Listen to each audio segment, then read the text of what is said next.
Welcome, here I've got DOOGEE S90 and I'm going to show you the camera pro mode at this device. So at first we have to click on the camera button here, and as you can see for now we are in the standard photo mode, so we have to change it to the pro mode, and we can do it by using this settings bar here and simply going to the right here to the end to the pro mode. So this mode gives us possibilities to choose shooting parameters by ourselves.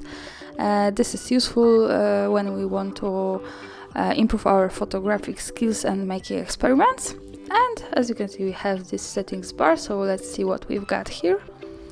And by tapping on this we get access to 3 sliders here. The first one is the white balance, so here we can pick the temperature of our picture, and as you can see we can pick from cloudy light, fluorescent light, daylight and incandescent light. So this is how it works. Here we can make it more warm and more cold as we need here.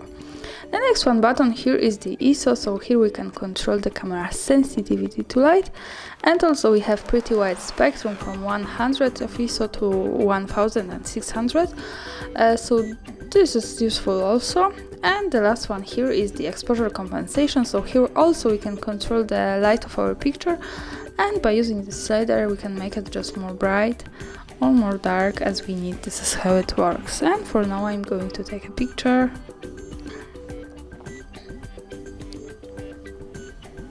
And we go to the preview. And that's all. Thanks for watching, subscribe our channel and leave the thumbs up.